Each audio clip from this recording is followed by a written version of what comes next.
There is a house at the edge of the deep woods where the man who owns it has not aged a day in 100 years. He has been waiting that whole century, not for love, he'd tell you, because he buried love a long time ago. He's been waiting for the other thing. The thing in the trees that took her from him. The thing that promised, with its last human breath, that it would come back when she did. And then, on a gray afternoon at the end of a long winter, a girl steps out of a taxi at the bottom of his drive with a single suitcase and a heart scraped hollow by grief, and she is the face of the woman he watched die in the snow. She doesn't know what she is. She doesn't know the woods are already awake. She only knows that the beautiful, broken man who hired her looks at her like she's a miracle and a wound at the same time, and that for the first time in a year, somewhere this strange feels almost like being home. Stay with me to the end of this one. Because the cruelest question in this whole story isn't whether the monster will come for her. It's whether the man can ever look at her and see her, and not a ghost. Chapter 1. The House at the Edge of the Woods. The drive up to Hollowmere Hall was so long that Clara Ellis began to wonder if she'd given the taxi the wrong address. The hedges closed in, black and dripping with the last of the winter melt, and then the trees took over.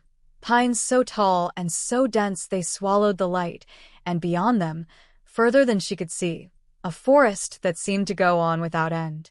When the house finally rose out of the gloom, it stole her breath, a great gray manor of gabled roofs and tall dark windows, half of them shuttered, the ivy grown so thick over the east wing that the stone beneath had vanished. It was beautiful and it was lonely, and Clara, who had been hollowed out by a year of watching her mother die by inches, felt something in her chest answer it. Here is a place that knows what it is to be left behind. She had taken the job for the simplest of reasons. She needed to disappear, and a live-in caretaker for a reclusive man's crumbling estate was about as disappeared as a person could get. Caretaking was the only thing she knew how to do anymore. It was what she'd done for her mother until there was no one left to care for, and then she looked up and found that she had no life of her own to go back to. The door was opened by a small, round woman with silver hair and the warmest, most worried eyes Clara had ever seen. "Oh," said the housekeeper, and her hand went to her own throat. For just a moment she stared at Clara as if she'd seen something impossible, and then she recovered and smiled, and the smile was kind. "You'll be Miss Ellis. I'm Mrs. Rowan. Come in out of the cold, dear, before it gets into your bones." This house holds the cold like a grudge. Inside, Hollowmere was all dark wood and candle-warm lamps, vast rooms half-draped in dust sheets, and a silence so deep Clara could hear her own pulse. Mrs. Rowan talked as she led her through it, the kitchen, the library, the rooms that were lived in, and the many more that weren't. There were rules delivered lightly but not, Clara noticed casually. The west wing was hers to keep. The east wing, the locked one, was not to be opened. And whatever she did, Mrs. Rowan said, she was never to go into the woods after dark. "Why not?" Clara asked. Mrs. Rowan smiled and faltered, but something flickered behind it. "Because Mr. Atlas worries," she said. "And it's a kindness to let him." Mr. Atlas was in the library. Clara stepped into the doorway, and he was standing at the far window with his back to her, tall and still, the gray light catching the dark of his hair, and when he turned, the whole room seemed to stop breathing. He was younger than she'd expected, and far more beautiful, in a worn and haunted way, sharp-jawed, storm-eyed, a man who looked like he'd been carved out of the same gray stone as the house. But it wasn't his looks that rooted her to the spot. It was his face when he saw her. The blood left it. His lips parted. For one long, naked moment, Jasper Atlas looked at Clara Ellis like a man watching the dead rise, like grief and terror and something so much like longing that her breath caught in her throat. "You," he started and stopped. "Mr. Atlas," she managed. "I'm Clara, the new caretaker." "I know who you are," he said, very low, and the way he said it made the hair lift on her arms, because it sounded like he meant something much older and stranger than a name on an application. Who, Clara thought, as he mastered himself and offered a cold, careful hand, who in the world looks at a perfect stranger like that? Chapter 2. The Woman in the Portrait. The first days at Hollowmere taught Clara that Jasper Atlas was a study in contradictions, and that every one of them was a wall. He was cold to her, clipped, distant, gone from a room the moment she entered it, and yet she'd catch him, sometimes, watching her from a doorway or across the long dinner table he insisted she share, with a hunger so raw and so quickly hidden that she half believed she'd imagined it. He'd ask after her with a gentleness that didn't match his words. He noticed when she didn't eat. When she mentioned once that her mother had loved a particular kind of tea, a tin of it appeared in the kitchen the next morning, and when she tried to thank him, he'd looked almost angry and walked away. The house ran on its quiet rules. The east wing stayed locked. The woods stayed forbidden after dark. And Clara, who had spent a year learning to read the unsaid things in a sick room, learned to read Hollowmere too. She read the worry in Mrs. Rowan's eyes. She read the way the staff who came up from the village never stayed past dusk. She read the strange new fact that she slept here more deeply than she had in a year, as though some animal part of her had decided, against all sense, that this haunted house at the edge of nowhere was safe. She found the portrait on her 6th day. She was clearing dust sheets from a disused parlor when she pulled the cloth from a tall frame, and the world tilted under her feet. The woman in the painting wore a high-collared dress 100 years out of fashion. Her hair was darker, pinned up in an older style. But the face, the wide, serious eyes, the particular set of the mouth, the small scar through one eyebrow that Clara had carried since she was 9 years old, the face was Clara's own. Not similar. Not a resemblance. Hers. As if someone had painted her, a century before she was born, and hung her on the wall to wait. The little brass plate at the bottom read only one word. Lillian. Clara was still standing there, cold to the marrow, when Jasper found her. She heard him stop in the doorway. She heard him stop breathing. When she turned, his face had gone to ash, and his eyes were fixed on the painting, and then on her, and back, like a man trying to wake from a dream he'd had 10,000 times. "Who is she?" Clara whispered. He didn't answer. He crossed the room and threw the dust sheet back over the frame with a violence that startled her, and his hand, when it gripped the cloth, was shaking. "She was no one," he said. "She's been dead a very long time." That night, Clara lay awake in the dark with a painted face burning behind her eyes, and far out in the black wall of black pine, something howled. It was a long, broken, terrible sound, full of grief and appetite, and it was far too close to the house. Clara sat bolt upright, her heart slamming. And in the moment after the howl died, in the absolute silence it left behind, she heard, very distinctly, the sound of Jasper Atlas's door opening down the hall, and his footsteps going fast and hard toward the woods. Chapter 3. Safe. She should have left. Any sensible woman would have left. Instead, Clara stayed, and the stranger thing was that staying began to heal her. It happened in small ways she didn't notice until they'd already changed her. The grief that had sat on her chest like a stone for a year began, at Hollowmere, to loosen. She slept. She ate. She started, one gray morning, to hum while she worked, and stopped, shocked, because she hadn't made a sound of music since the funeral. The house was vast and strange, and the man who owned it was a locked door. And yet, somehow, she felt held here, the way she hadn't felt held since she was a child, since before she became the one who did all the holding. And Jasper, for all his walls, was unraveling too. She could see it. He started finding reasons to be where she was. He'd come to the library while she dusted and pretend to read. He carried wood for her fire when she'd said nothing about it being cold. One evening she slipped on the frost-slick steps of the terrace, and he was simply there, faster than a man should move, his arm a band of iron around her waist, her back against his chest, both of them suddenly, electrically still. She could feel his heart against her shoulder blade. It was hammering. "Careful," he said, rough, and didn't let go. "Not right away." "You move fast," she said, and it came out unsteady. For a moment his arm tightened, just slightly, as if his body had made a decision his mind was fighting. Then he released her and stepped back, and the cold mask came down like a portcullis. "Go inside, Clara," he said. "It isn't safe out here." It became a refrain. "It isn't safe." As if danger lived in the very air of the place. And the maddening thing was that she believed him, and that some traitor part of her didn't care, because the only place in the whole world she felt safe anymore was 3 feet from the most dangerous, guarded, beautiful man she had ever met. She lay awake that night with the ghost of his arm still printed around her waist, and admitted the truth to the dark ceiling. She was falling for him. For a man who looked at her like a wound. Who kept 100 locked doors.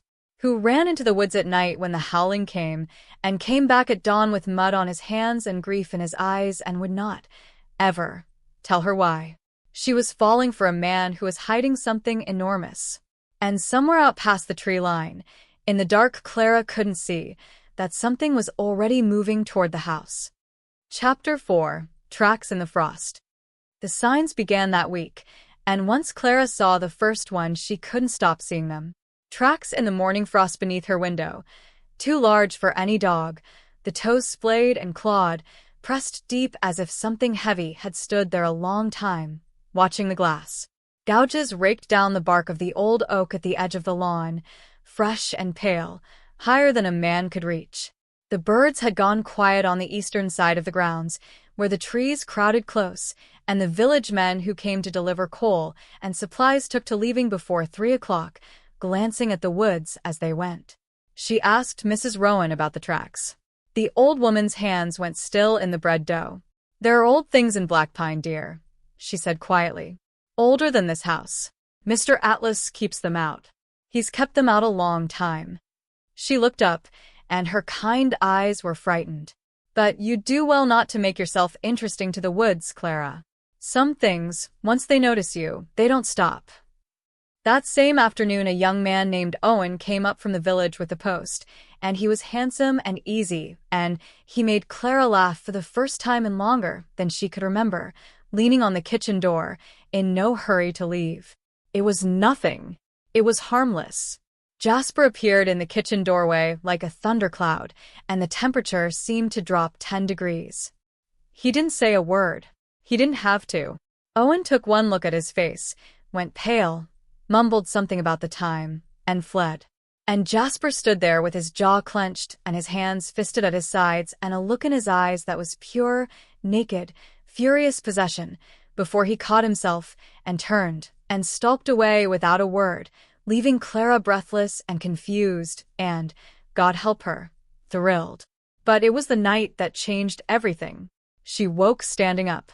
She was at her window, her bare feet cold on the boards, her hand flat against the icy glass, and she had no memory of leaving her bed. The moon was high, and the lawn was silver. And at the very edge of Black Pine, where the trees began, something stood and watched her. It was tall and wrong and utterly still, and even across all that distance, she felt its attention land on her like a hand closing around her throat. It lifted one long pale limb, slowly, and pressed it to a tree, exactly mirroring her own hand on the glass.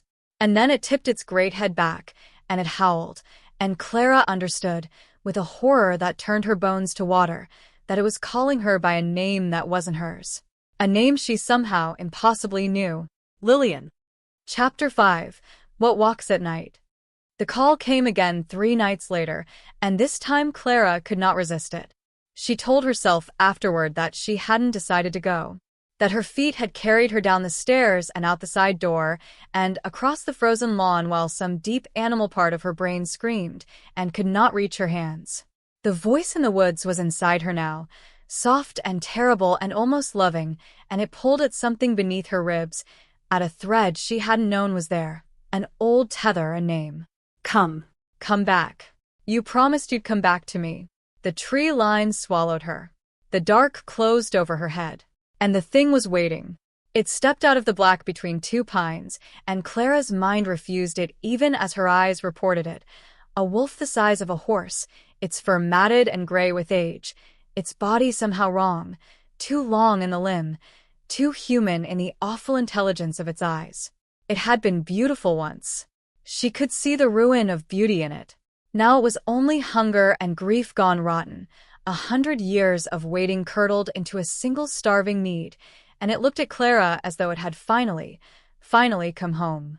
It opened its ruined jaws, and from somewhere a voice rasped out, half growl, half a man's broken whisper. "There you are."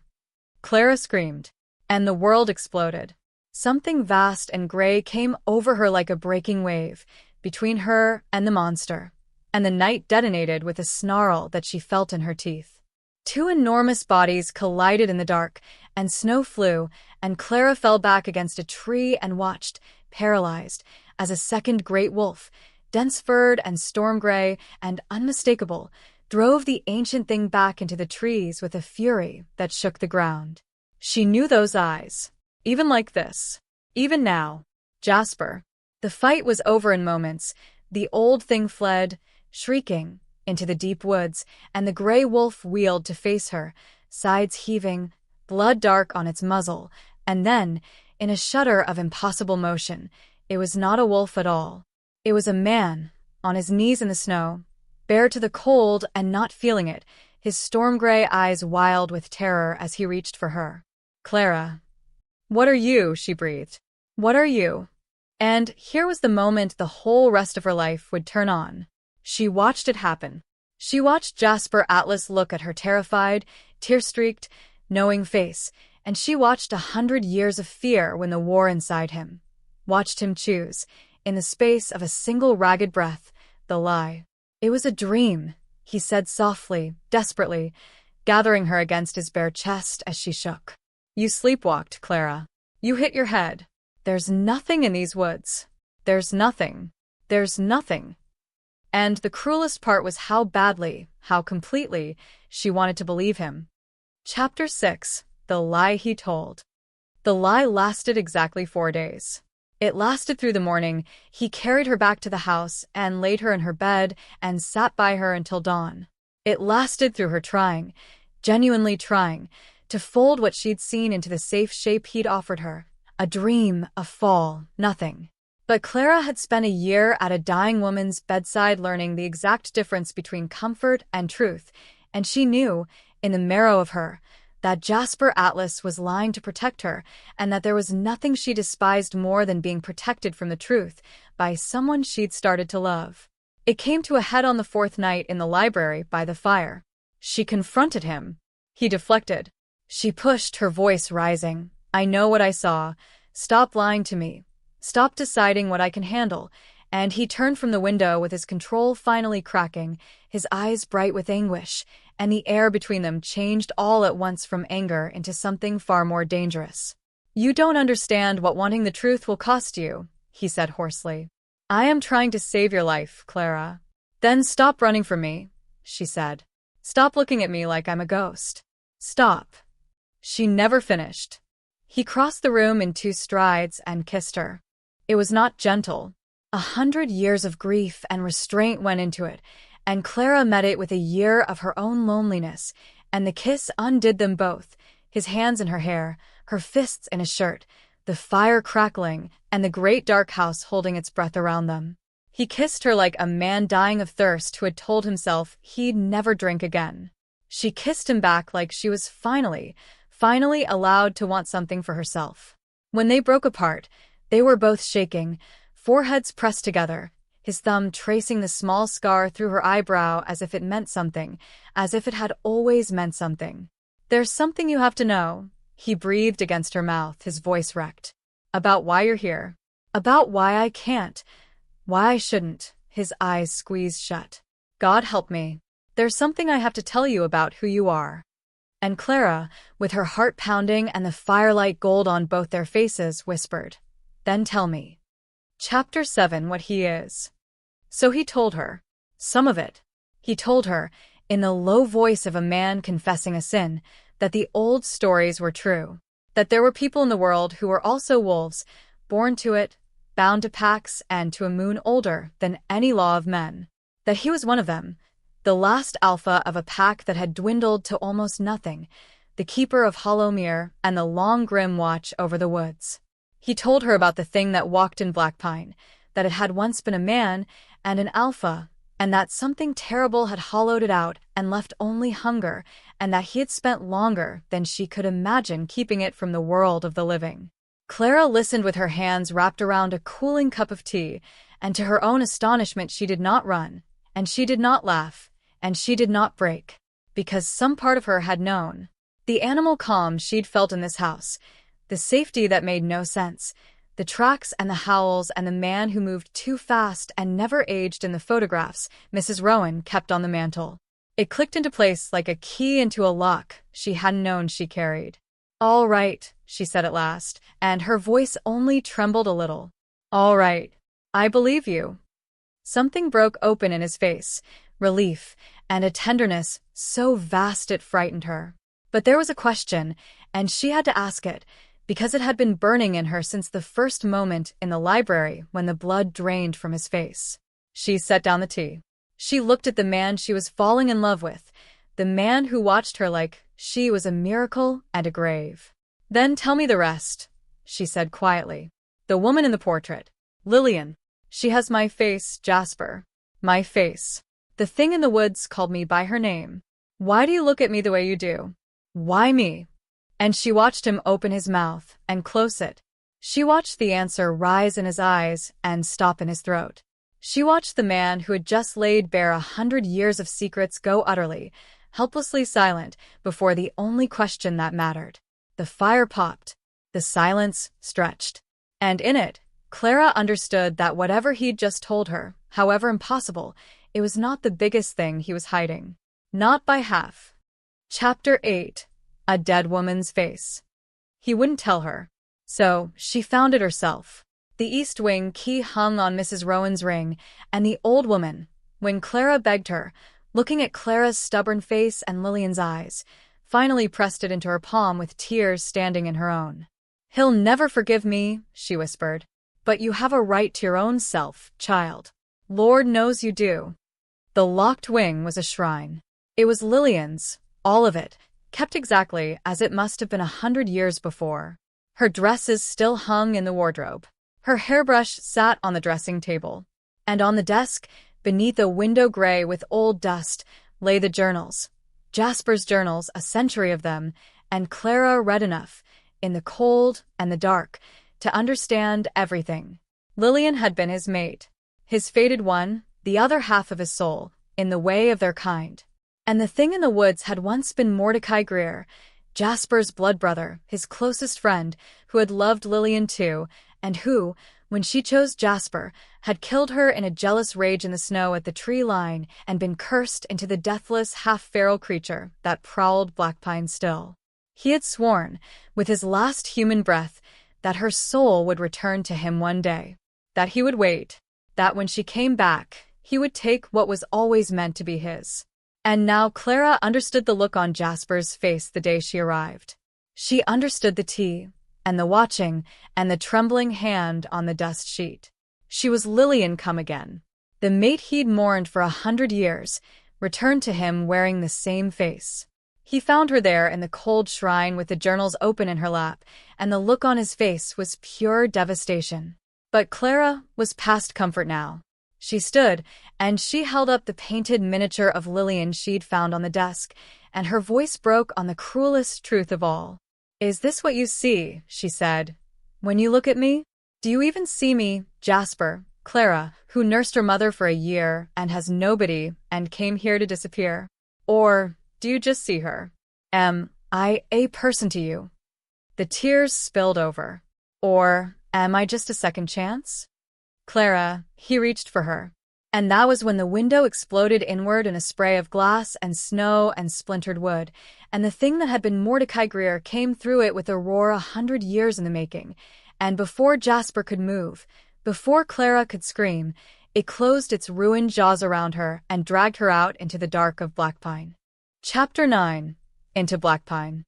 The woods went on forever, and the cold was a living thing, and Clara understood with terrible clarity that she was going to die where Lillian had died, 100 years later, in the same snow. The creature dropped her in a clearing deep in Blackpine, where the moon came down silver and the ancient pines stood like the pillars of a drowned cathedral. And then it changed. folding and shuddering down into the shape of a man, or the ruin of one, tall and gaunt and gray, with eyes that were almost human and so much worse for it. Mordecai Greer looked at Clara with a century of starving love, and it was the most horrifying thing she had ever seen, because it was real. He had waited 100 years for this. He believed, with the whole of his rotted soul, that she was his. "You came back," he breathed, and reached for her face with one long clawed hand. "I knew you would. I told him you would. You were always going to be mine, Lillian. You just took the long way home." And Clara, shaking, freezing, certain she was about to die, found, somewhere beneath the terror, a small hard ember of fury. Because she was not Lillian. She was so tired of being a ghost. She had spent her whole life being what other people needed: a nurse, a daughter, a caretaker, a second chance. And she had come to this house to disappear, and instead, for the first time, she had started to become someone. Clara. Just Clara. And she would be damned if she'd die as a dead woman's echo in a monster's arms. She knocked his hand away. "My name is Clara Ellis," she spat, her voice ragged and clear in the freezing dark. "I never promised you anything. She did, and she's gone, and I am not her. Whatever you've been waiting for, it isn't me. It was never going to be me." The creature recoiled as if she'd struck him. For one moment the certainty in those almost human eyes flickered, wavered, cracked, because in 100 years of waiting, the one thing Mordecai Greer had never once imagined was that the soul might come back wearing a will entirely its own. And in the woods behind him, a gray shape exploded out of the trees, and Jasper Atlas came for them both. Chapter 10. The soul came back, but the woman is her own. They met in the center of the silver clearing, and the sound of it was like two storms colliding. Jasper fought the way a man fights when he has already lost everything once and cannot survive losing it again. But Mordecai Greer was a century of curdled power, a thing that could not truly die, and he drove Jasper back across the snow, and the great gray wolf went down beneath him, and the ancient jaws opened over Jasper's throat. Exactly, as it had happened 100 years ago. The mirror of it. The nightmare he'd lived 10,000 times. And Clara understood, in a flash of terrible clarity, that last time, Lillian had run. Last time, the woman in the portrait had fled into the woods and been caught, and Jasper had been a heartbeat too late, and a century of guilt had grown out of that single moment. So Clara did not run. She ran toward them. She didn't have claws or teeth or 100 years of war. She had a fallen branch and her own 2 hands, and the one weapon Mordecai Greer had no defense against, because the whole of his rotten immortality was built on the belief that the soul belonged to him, that fate had promised her, that she was his to take. And Clara, standing over them in the snow, screamed the thing that broke 100-year-old curse. "He didn't take me from you, I chose him. Not Lillian. Me. I choose him, you hear me? Of my own free will. Knowing exactly what he is, I choose Jasper Atlas, and there is nothing fated about it, and you will never, ever get to take that." And she struck. It shouldn't have been enough. A branch, a woman, a few words shouted into the dark. But the curse that kept Mordecai Greer alive had a single thread holding it together. The belief that he was owed, that the soul was promised, that love could be possessed, and Clara's free, defiant, chosen love severed it clean. The creature shuddered. The certainty went out of his eyes like a candle. And in the space that opened, Jasper surged up from beneath him and ended, at last, the thing that had haunted Blackpine for 100 years. It fell. The woods went utterly, perfectly silent. And then Jasper Atlas shifted back to a man and crawled across the bloodied snow to where Clara had collapsed, and she saw, with a lurch of horror, the dark wound torn across his side, the snow going red beneath him, the light in his storm-gray eyes beginning to dim. "Clara," he breathed, reaching for her. "You came back. You chose." And then his eyes closed, and his hand went slack in hers, and the man she still wasn't sure had ever truly seen her went terribly, terribly still. Chapter 11. Home. He did not die. It was a near thing, A long night of Mrs. Rowan's hands and old pack remedies and Clara refusing, absolutely refusing, to leave his side, because she had spent a year unable to save someone she loved and she would not do it again. By dawn the bleeding had stopped. By the second day his color was back. By the third, he opened his eyes to find her asleep in the chair beside his bed, her hand still wrapped around his, and for a long while he simply looked at her, and it was a different kind of looking now. Not the look of a man seeing a ghost. The look of a man seeing the woman who had saved his life. They talked, when he was strong enough, in the watery spring light that had begun, for the first time in 100 years, to feel ordinary. He told her everything, all of it, the whole century, holding nothing back. And then he told her the things she needed most. "I loved Lillian," he said quietly, holding her hand against his chest so she could feel his heartbeat. "I won't lie to you about that. But I loved her 100 years ago, and I grieved her, and I buried her, and the woman in that portrait has been at rest for a very long time." His thumb traced the small scar through her eyebrow, the way it had that first night by the fire. "What I feel for you isn't her coming back, Clara. It took me too long to understand that, and it nearly cost you everything, and I will spend a long life making it up to you. I don't love a ghost. I love the woman who hummed while she dusted my library, who wouldn't let me lie to her, who ran toward the monster instead of away from it and told the whole dark woods that she'd chosen me herself." His voice broke. "I see you. Only you. I'm not asking you to stay because of fate, or a bond, or a dead woman's face. There's no promise binding you to this house. There's only me, telling you the truth and asking you to choose, knowing you might choose to go." And Clara, who had cared for everyone and been cared for by no one, who had come here to disappear and instead been seen, felt the last of the stone lift off her chest. "You ridiculous man," she whispered, and she was laughing and crying at once. "I already chose. I told the whole woods. Weren't you listening?" She pressed her forehead to his, the way he'd done to her by the fire. "I'm not staying because I'm her. I'm staying because here, in this strange haunted house, with you for the first time in my whole life, somebody held me. And I'm not nearly done being held." He kissed her then, soft and sure and entirely present, and somewhere deep in his chest the bond settled into place, not as fate's command, but as two people's free and stubborn choice, and it felt, Clara thought, exactly like coming home. Spring came to Hollowmere. The shutters came down off the windows. The east wing was aired and emptied and made, at last, into something for the living. And the great dark woods of black pine, where nothing now walked but ordinary deer and ordinary owls, were only woods again, beautiful and quiet and free. The quiet girl had finally come home.